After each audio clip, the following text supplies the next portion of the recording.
Good evening and welcome to this podcast. Thank you so much for finding time to join me once again. Now, our topic today is quite a sad one. It is about gender-based violence. There are men who like to beat their wives, their girlfriends, their partners. In fact, there are even women who do the same.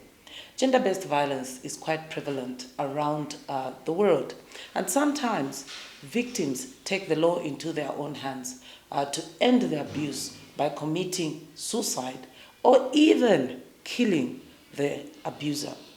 Now, there's even a darker side to this, that is sexual violence. My guests today, Ilipupu Chipasha and Grace Nachila, are going to share their stories as child brides, how they were physically assaulted, sexually assaulted, and most of all, the mental torture that they endured. Welcome, Ilipupu. Thank you. And also, Grace, how are you today? Good, thank you. How are you doing, ma'am? How have you been celebrating the Women's Month, March? How have you been celebrating it? Just in the normal way. Yeah. Okay, and for you, Grace? Well, celebrating myself, as always. Yourself. Yes. That's a good place to start. Yes. With yourself. Okay, now let us get into today's conversation. It's a very sensitive, and I know that you experienced this firsthand. We'll start with you, Limpopo. Tell me, where were you born? I was born in Western Province, Zambia. Which town? Kaoma in particular. Yes.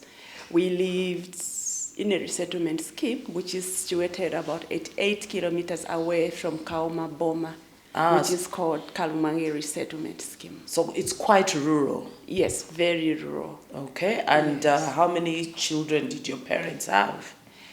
In our family, my parents had 9 live children, out of which 3 or 4 died infant's death. So my father had fathered a total of 13 children. Okay, I see. Yes. Okay, and what number are you in the 9? I'm the second last and the last girl of the family. Okay, I see. Yes. How many girls were there? 4. 4 girls, and you were the last of the girls. Oh, yes. Okay. Do your parents, your dad, did he just have your mother as a wife? Did he have other wives? No. My mother was the second wife. My father had a first union where he produced the first 2, our older sibling, a female and a male. And then that's how he married my mother after he failed in the first union. Okay. Then from my mother, he had about the other births, giving us a total of 13. Okay, so it was not a polygamous marriage? No, it was. You went from one marriage to the other. Yes. Tell me about your childhood. How was it like growing up where you grew up? Growing up, we grew up just like any other person that would grow in a village setup. But we lived in abject poverty in our household. We were, should I say, we were the poorest. Because what does that mean? What does that mean? What were you comparing yourself? In what way were you comparing with your neighbors to say we were the poorest? What do you remember as a child? I remember our father not being able to just even pay the little school fee that were being charged there, and even just getting to lead a normal day-to-day life was a little bit difficult because when others were using plows to till their land, we were using our own hands to farm and make all those things doing. So that's what made ours different from the rest of the people that we lived with. Did you ever go hungry? Yes, in most times we would. There are times that we didn't really farm where I would only have to have one meal in the whole day. Maybe you only have that meal, maybe past 15 or so. That would be your menu for that day. And what was that meal? What was it? I would say it could have resulted from maybe the same poverty and not just really having adequate food. Yes, but what was that meal? What was involved in that meal? Was it in shima? The meal, it could be shima. Sometimes, if there was enough meal, sometimes you just make thick porridge, which you'd wait when it cools off, then you can use some leirishi probably would be cassava leaves cut up and the like also. Or maybe sometimes most because our maize couldn't reach the other season. So in seasons like maybe November, December, our main meal would be the cassava itself and using cassava leaves, cassava and cassava leaves that gave us the whole meal for that day. Yeah. Did you go to school? When did you start school? I started school just there, sometime way back, but I couldn't finish in the first line because every person that I Let's followed go back. couldn't. Which school, where did you start your grade 1? I started my grade 1 at Kasimba Primary School, just right there in Kalumwangi. And you Yes. stayed there up to grade what? I stayed there up to grade 8 and the first term of grade 9. Then that is how I was dropped out of school. Or because your parents couldn't pay the school fees? Yes, but the dropping out of school wasn't meant to his inability of paying school. It was as a result of him dropping me out of school so that I can get to be married at that age. Because when I got from primary school, yes, it was difficult because I was a child, I couldn't fend for myself. But now, as time went on, grade 6, grade 7 there, when the rest of my relatives, the rest of my older siblings sat back and waited for my father, who seemingly could not provide for their school needs, to provide for them, I took another 10. I started working in other people's farms, like cultivating, weeding, so that they do not pay me money, but they buy me school necessities so that I can continue going to school. And that set me apart from the rest of the family because I was able to work in other people's farms. That brought me uniforms, that bought me books and pens. So I continued my education, self-sponsored, but my father was alive. So now you're in grade 9, first term. Yes. At what point did you hear this conversation that your father intends to withdraw you from school? How did you hear about that conversation? That one, I did not hear. It only came in such a manner that how they all did the marriage arrangement, I didn't know, I wasn't aware. I was only put when this person came, when that man whom I was married to came, and I was told, this is the man that you have to live with for the rest of your life. How old were you at that point? I was 15, in my early 15. You were 15 years old? Yes. And one day your father says, there's a man here and he's going to be your husband. Yes. And then what happened? What did you think? Looking at the level of education that I had at that time, I couldn't negate. I looked at my father and all I knew is, this is my father, he cannot give me poison. And now, that from my end was also necessitated because traditionally when you grow of age as a lousy person, you will be initiated into adulthood. That is it's a session which just prepares a girl to, it ushers you into adulthood. It happens the whole country. In Eastern Province, they call it Chisungu. So you have the same in Western Province. In Western Province, we call it Sikenge. Maybe the difference would be... Sikenge. Yes. The only difference with the Western Province one is, regardless of your age, when you grow of age, the moment you are secluded, you are taught how to keep a marriage. You are taught how to become a mother.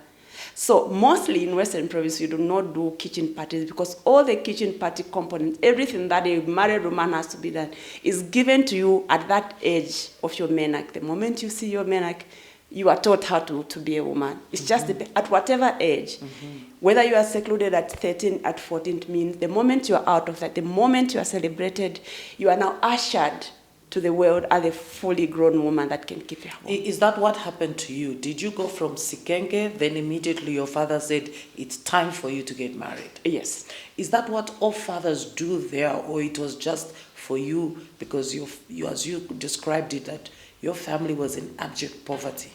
I wouldn't say it's every person, but in my case this is what happened in my case. But traditionally, The moment a girl grows of age, the moment a girl is secluded, it means traditionally you are ushered into adulthood, and tradition allows it. Yes, but is this still happening in your village? It happened to you? It happened to me. Okay. Now let me ask, you saw this man. Was he your age? You were 15. Was he 17, 16? No. He was an older man. He was 20 years my senior. So you were 15 and he was 35 years. Yes. Uh-huh. And was he somebody you had met before? No, it's not some person I had met before. Mm-hmm. It's some person I met at that time when my issue was being discussed. Mm-hmm. And then after he paid, then that is how he took me out, like I was his parcel, because after he paid my bride price, that is how I got married off to him. Mm-hmm. Yes. And where did you live with him as his child bride? Where did you live with him? We moved from where I was married from my father's house to his house in Kauma town. Uh-huh. This is the person that was already in employment then. Mm-hmm. So we had to move. Where were they working? He was working in the army. In the army? Yes. A 35-year-old man, he went to look for a 15-year-old girl as a wife. Yes. Were you his only wife? I was his only wife, but this is a person that I found already with 3 children born from 3 different mothers. Mm-hmm. Yes. And did you feel that the Sikenge you'd been through prepared you to be a wife at 15 years old? Yes, I felt that way, despite until when I got into that home. Mm-hmm. Because similarly, what I was taught in Sikenge, in most cases did not apply in that home because the scenario in the home was different. At 15, you are a wife. Were you mentally ready? Did you feel mentally ready to have sex with a man who was 35 years old? No, I wasn't mentally ready. That's why the sex What was part the experience? My experience was so bad because what I was taught in seclusion was something else. When I got there in the area, let me open up on the aspect of sex. And you were a virgin? Yes. When you got we were married. taught. Yes, we were taught to say there has had to be the preparatory stage of sex, and like in my case, the first time I've had it with him, he forced himself on me. I never had any preparatory form of us to get to engage into sex. So from day one, it was a forcing matter. This is the person that would just force himself on me, which was a very, very painful sexual experience, which I didn't enjoy. Yeah. And you had children with him? I had a child with him. Now, how old is the child? The child is now going 15. To 15 years. Yes. So this happened almost 15 years ago. Yes. Okay. Now, tell me, did he look, apart from the forcing himself on you sexually, did you feel looked after as a wife in the house? Probably not. Yeah, there were so many areas that were lacking. I would say maybe the care, the upkeep, and the likes were not there. It was a situation where I thought maybe this person would love you in the right way, but he failed to love me in the right way. As a result, I started growing and knowing to say, oh no, I think things here are not right. That is how I thought of doing other things other than sticking. You were in Kauma, it's a town. You must have gone to the market and so on. And you saw girls your age, 15 years, 16 years, going to school. What was going on through your mind? What was going on through my mind was like, I made a judgment. I sat within my own cabinet, my self-cabinet, and told myself, I think I'm suffering this way because I do not have an education. Because other than the sexual abuse, the man introduced me to all the 4 forms of abuse. There was physical abuse. He used to beat you. To beat me up. Why would he beat you? He just come home and start beating you. Yeah, sometimes yes. Sometimes maybe I haven't answered properly. But in most cases it's because when you look at Kalumangere settlement scheme, I had a relative that lived there. So seemingly this guy just wanted me to be married to him. So each time a relative from Kalumwange came to town, probably I was the only relative that was on Kauma town. Maybe they would want to pass a night there. He would allow them be. The moment they go, then you will be beaten because my relative came and ate the extra meal or whatever. So usually whenever I was visited, the moment the visitor leaves, I'll be left being beaten. Chasha has just explained how she was sold into a violent marriage by her father. After the break, she tells us how her husband would strip her naked and beat her in front of neighbors.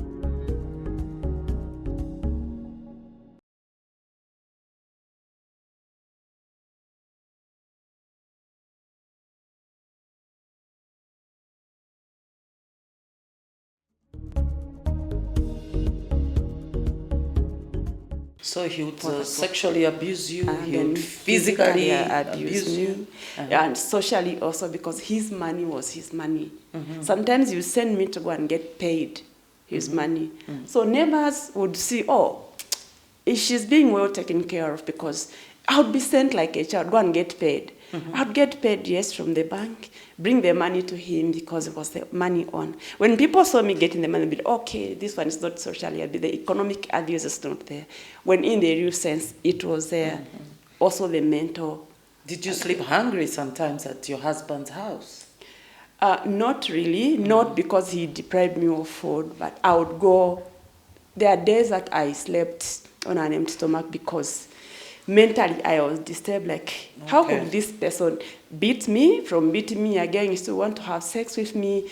How do I even get to eat? Maybe I lost appetite and also couldn't just find the reason for my own eating. Because in the beating there is a time that he would take me outside, strip me completely naked outside, where passerbys would be like looking at my nakedness. This is the man that is beating you. And in the night again, he comes back and still wants to have sex with you. He would undress you outside your home. Yes. For people to see and then beat you. Yes.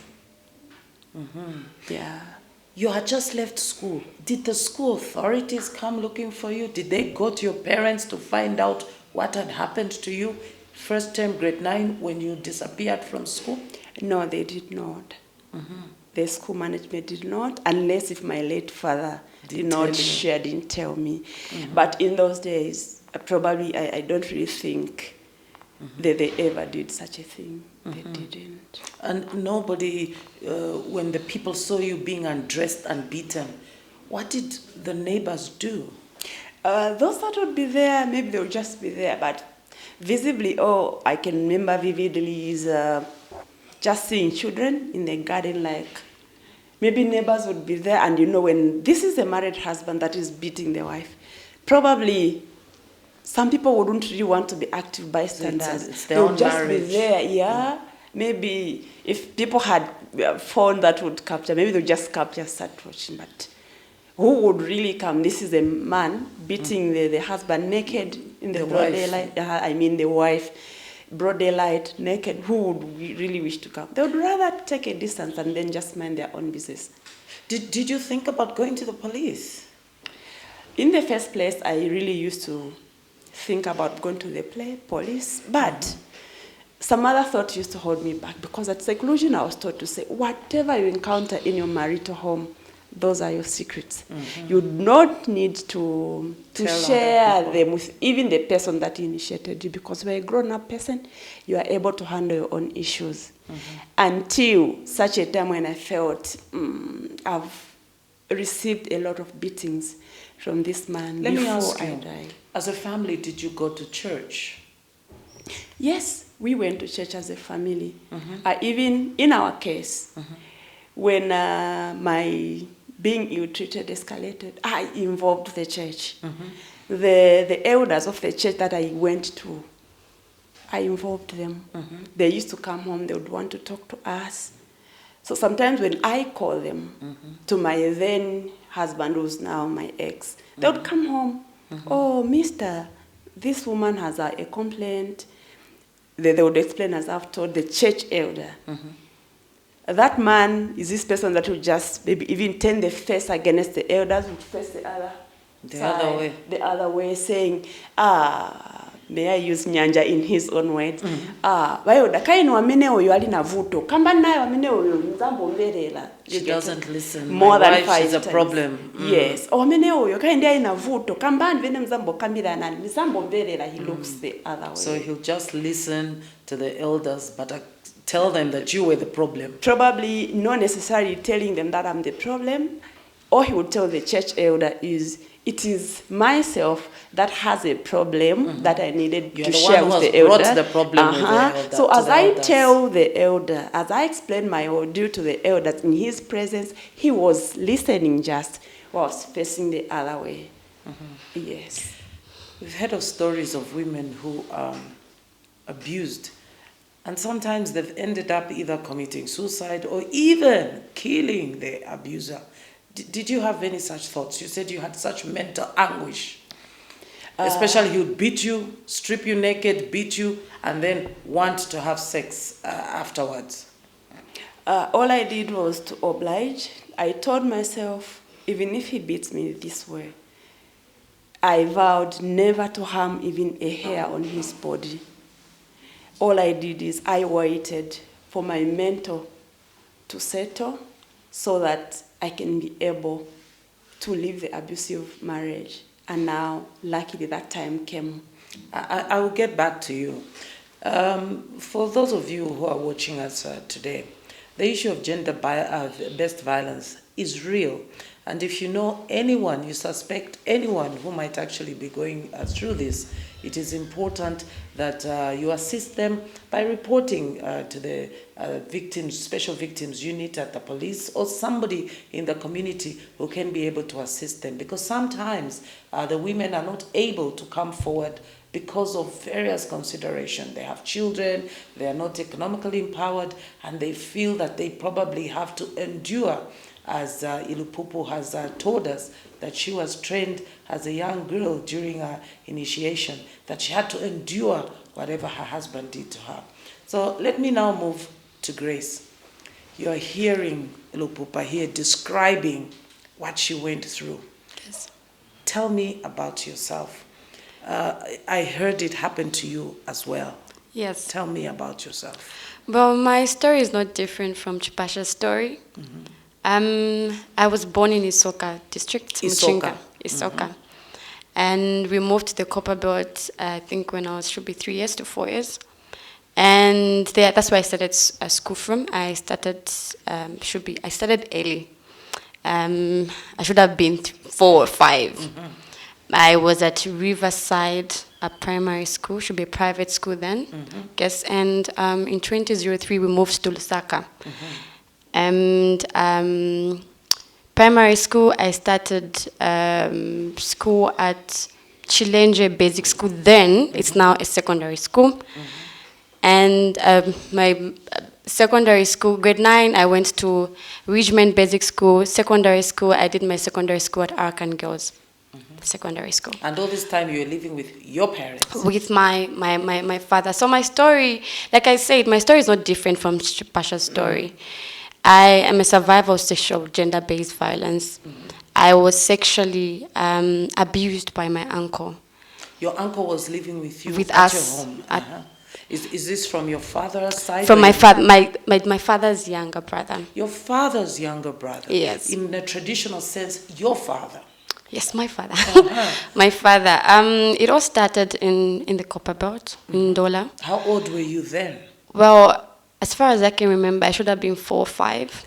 When your uncle began to abuse you? Yes, yes. There are times where they would ask him to pick me from school, and my mother was a marketeer then, and it would be the two of us at home, and he would just touch me, Well, from the few scenarios I remember, I would just remember him touching me, and when we moved to Lusaka, we moved with him, unfortunately. So we're actually living in the same house. I grew up in a house of my dad had 2 wives. He's a polygamist, by the way. My dad had 2 wives. My mother was the second wife. He had a first wife. The wife died My mother was the second wife. So when we moved to Lusaka, my father married another woman. So his third wife now. His third wife now. So we're living as a family in Lusaka, Chalala area.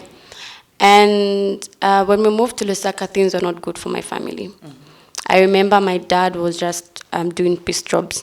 Then in Chalala, it was, how can I put it? Construction. Construction, and my dad was a bricklayer. And also used to do manual jobs here and there. So things were difficult at Things home. were really, really difficult.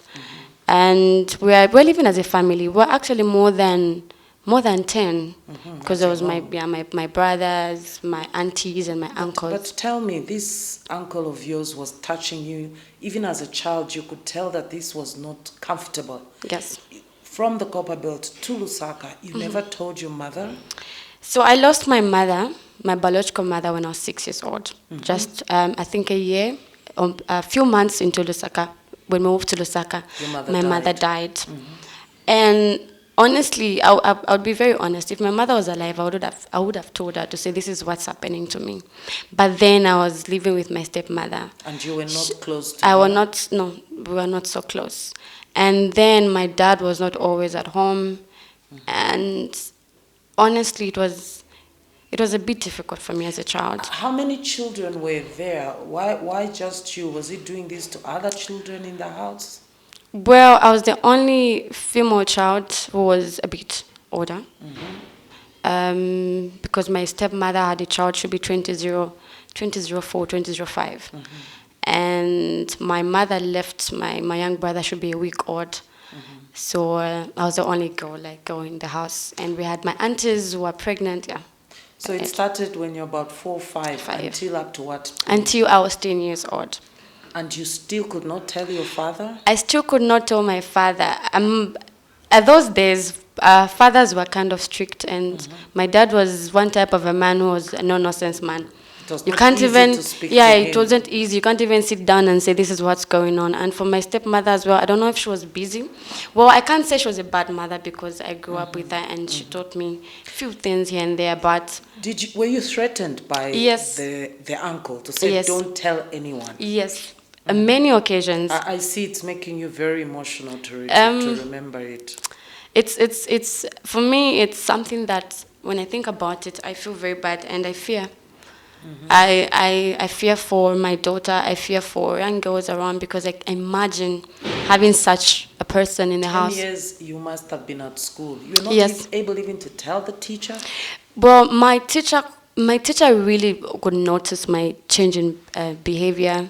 They noticed because most of the times I wasn't in class. I would always go to school, not enter class, and I would always make all the excuses in the world not to go to school. Because, like I mentioned, we're in Chalala, and those days it was a construction area, and projects and whatnot, and bushy as well. So most of the times I would fear that maybe I'll even meet him along the road.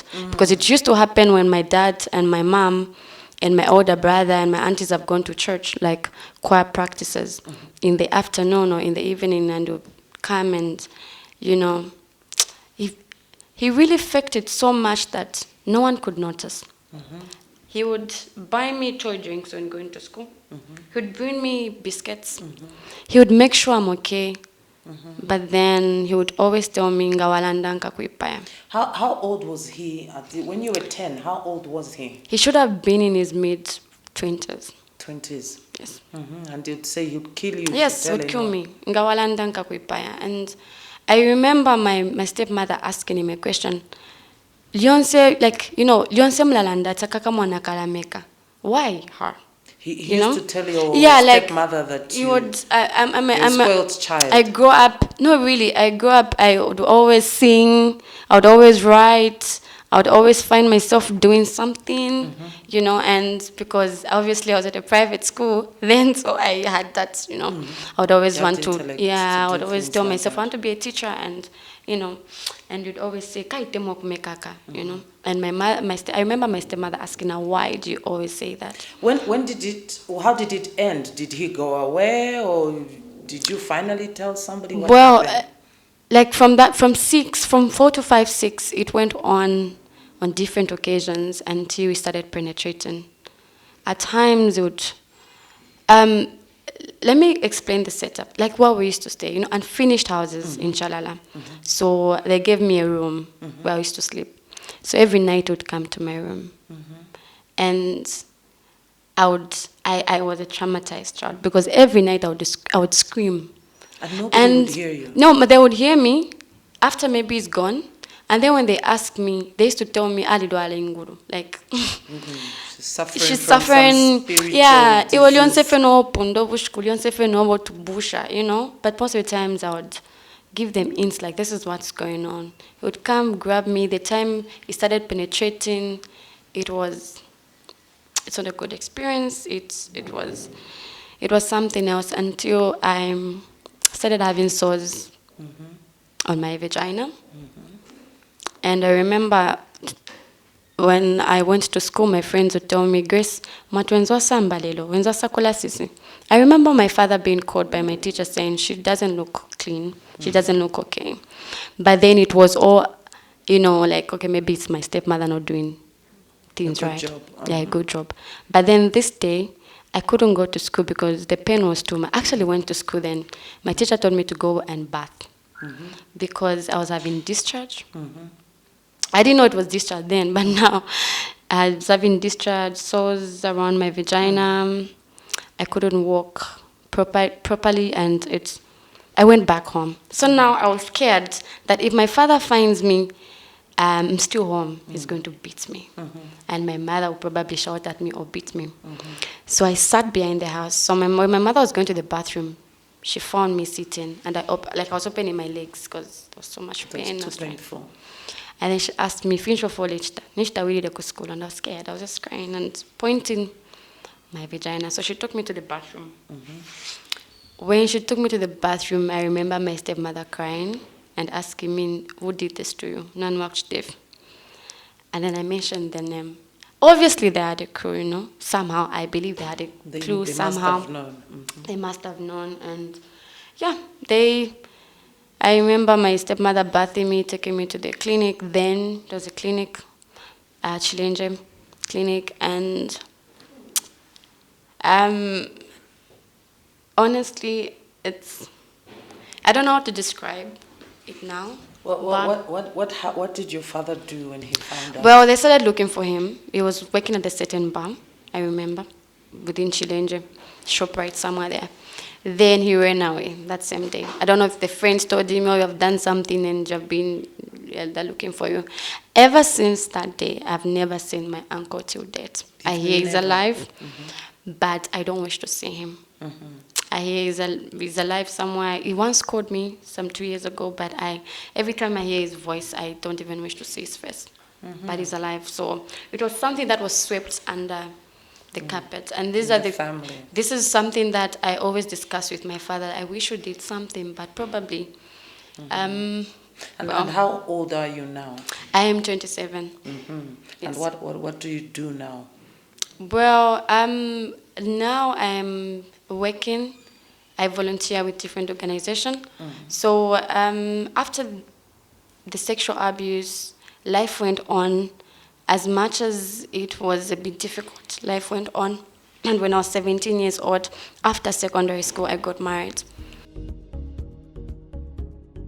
Grace has narrated how she was abused and raped at the age of 6 by her uncle. But her story takes an even worse turn when she got married at 17. Find out more after the break.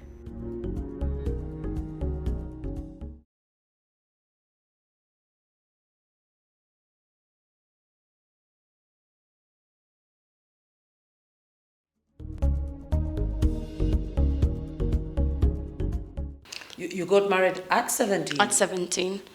I wasn't forced, no. I wasn't ushered into marriage, no.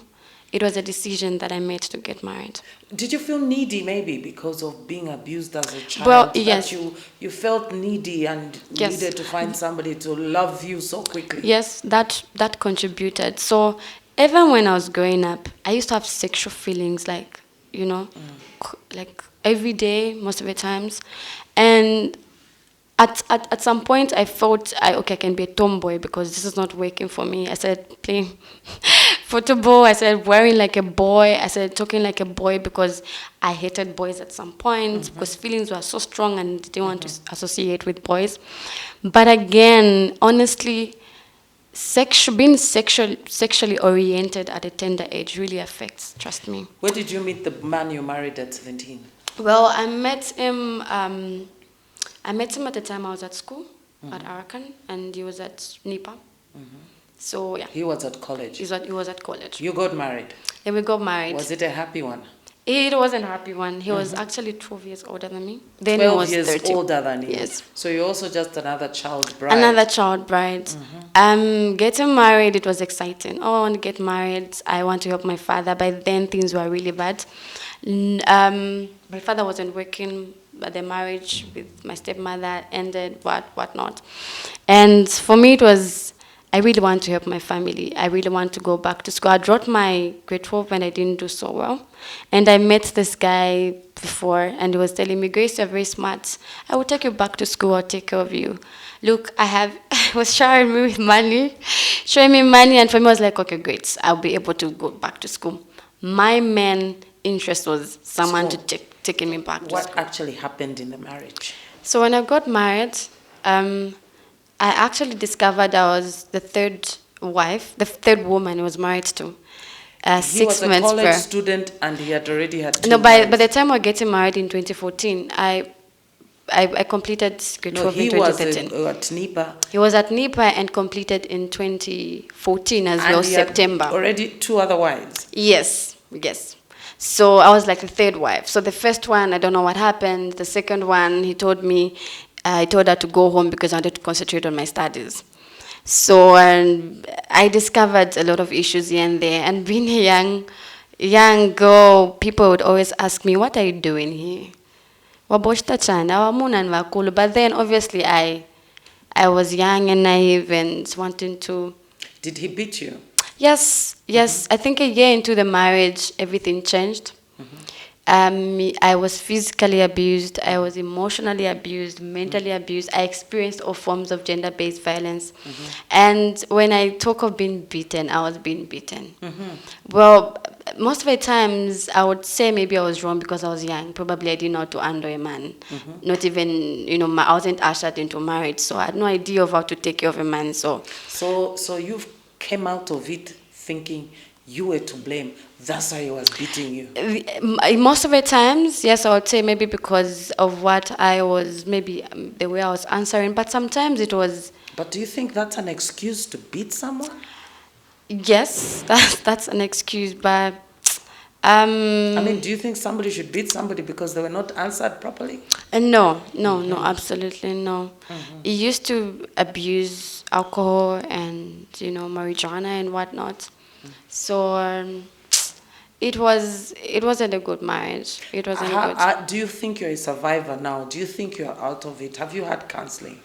Yes, I've had counseling. I am a survivor. And the fact that I had neighbors that really, really were concerned, neighbors that, every time would chase me out of the house like 01, they would take me in. Neighbors that would always come to my rescue. And I had a child by this time. Sometimes they would just lock the door during the day and go without leaving any food at home. Sometimes they would, subject me to emotional torture, using like words like you're just a prostitute or you just be vulgar to you. You are here because you are destitute. You just want, you're parasites. The good word used to use, you're a parasite. That's why you're here.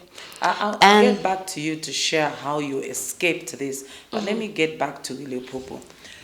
Looking back and your father saying you're going to get married as a child bride, was it maybe, I see you're a bit bigger like me, your stature, was it because maybe you were among your peers, the other children, you looked bigger like a woman and yet you were just 15? Not necessarily. When growing up, I was just very tall, small. Very tall and very lean. Yes. Okay.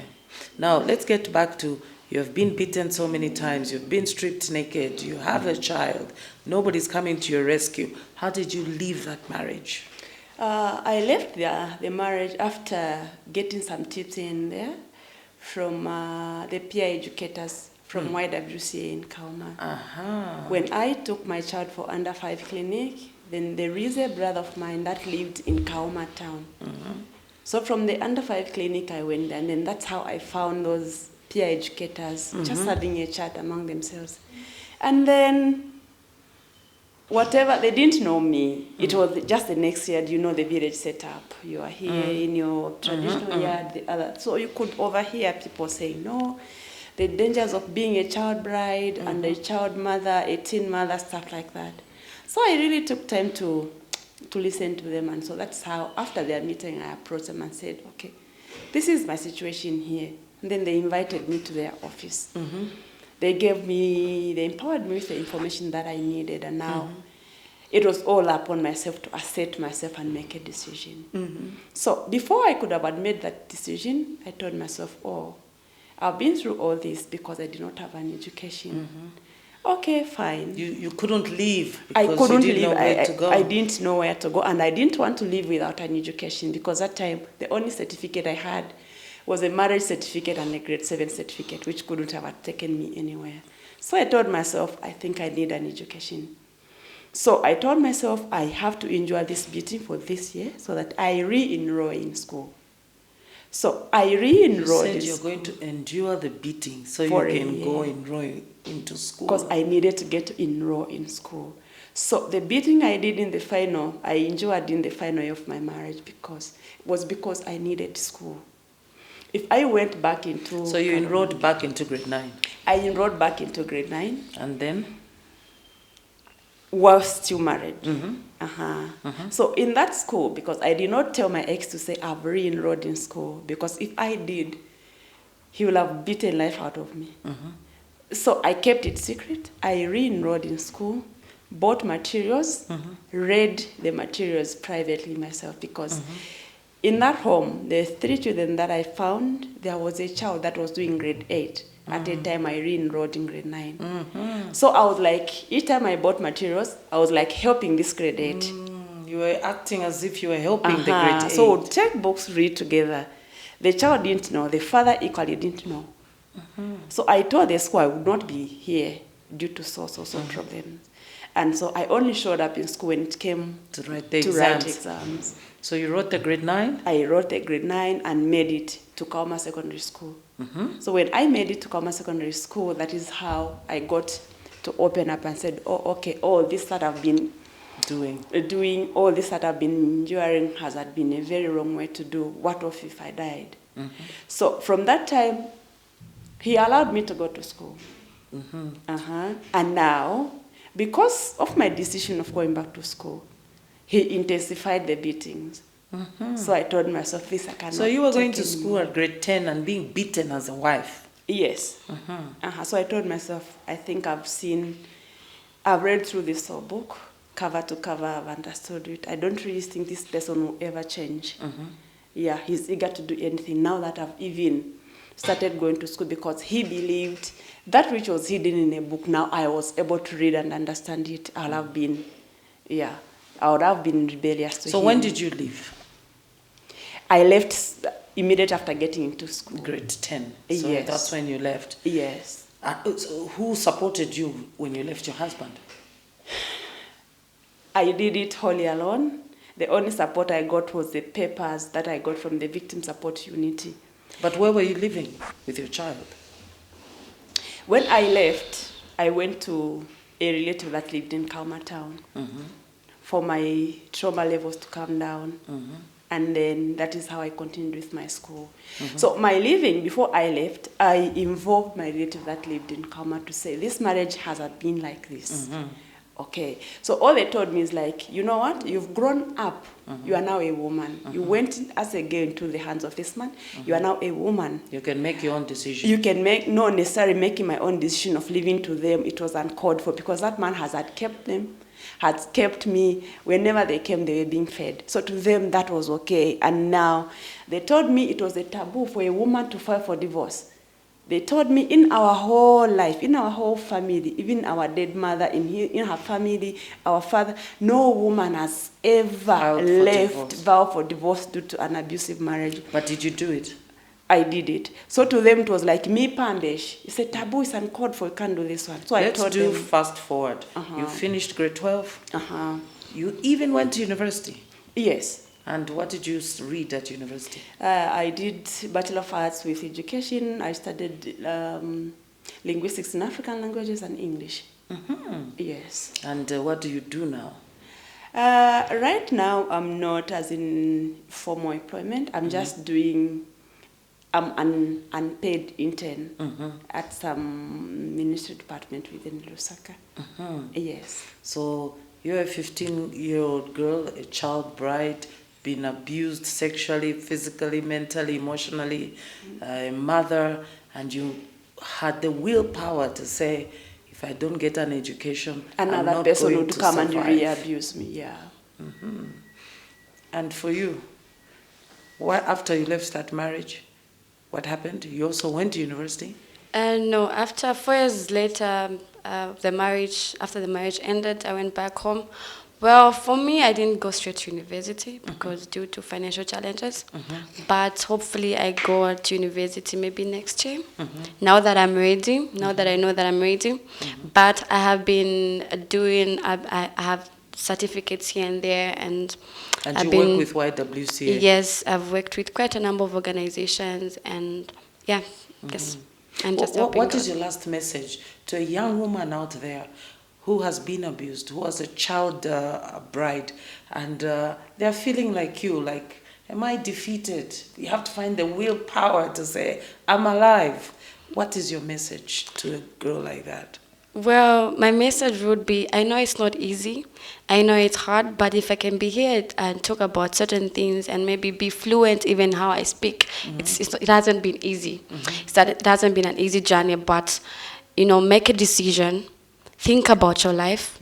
If you need yourself and the people around you need you. So the world needs people, brave people like you. Please talk about it. Talk to someone and seek for help. Okay. And seek for help. Yes. Okay. And what would be your message to another young woman out there, a girl listening to you and they're being told they're going to be a child bride? What would be your message to them? The world we live in now is a changed one. And I agree, I believe each and every girl, almost every person is informed. Do not take the chances to say, because tradition prepared you to be married, please seek help as quickly as could be. For those that are already in these abusive marriages, all I can tell them is, my sisters, suffering is never shared. Don't live your life for people saying, if I'm to live now, society will judge me. People Some can't live because of economic challenges. They can still make it. If I made it in the village, I made piece of works, working for people in their fields. Yes, I made it in the village. They can make it in Lusaka. They can make it anywhere. They are complete. They don't need a man to validate them. We are a whole complete An abusive man. We don't need an abusive man to validate us. We are a complete package on our own, can do things on our own. We mustn't live for people. These same people that laughed at me, they viewed me as an uncultured woman. When I left a marriage, said, tawa fundwa, tawa chitashan. When I left, they laughed. Those that remained in abusive marriage, committed suicide and died, they laughed at their dead body saying, Fi pubefi. Chipasha went, she's now leading a happier life. They could have left other than dying. So people at every point of life, they would still talk. Remain in abusive marriage, they would talk about you, will be the topic. Leave an abusive marriage, you'll be the topic. All you have to do is to safeguard your life. Exactly. Because everywhere, people laugh. They even laugh at dead bodies. So none is exceptional. Well, Ilupupo and Grace, I think you're exceptional women. For young Grace, I know it's not easy to share a story like that, but it's because you're being candid that you're going to help other young girls who are going through such issues. And for you, your willpower to take yourself out of that problem all the way to the university, I think it's something that should be truly, truly applauded. And I wish you to, in this month when we're celebrating women, I think this is really what it is about, to hold each other's hands, to share these stories so others can learn from us. So thank you so much for having accepted to share such deep stories about yourselves. Thank you for coming. Thank you for having us. That was our podcast for today. Two very, very strong women who've been to hell and back, but they are determined that they're going to live their lives to the fullest. It's not getting down that is the problem. It is how to find that willpower to get up. How you get up, that is where the fun and the success should be. So if you are going through any challenges, physical abuse, sexual abuse, mental torture in a relationship, you're not alone. It is important that you find help. The Special Victims Unit at the police, YWCA, and other organizations. It is possible to get help and survive. So thank you so much for having time to join us today. Good night.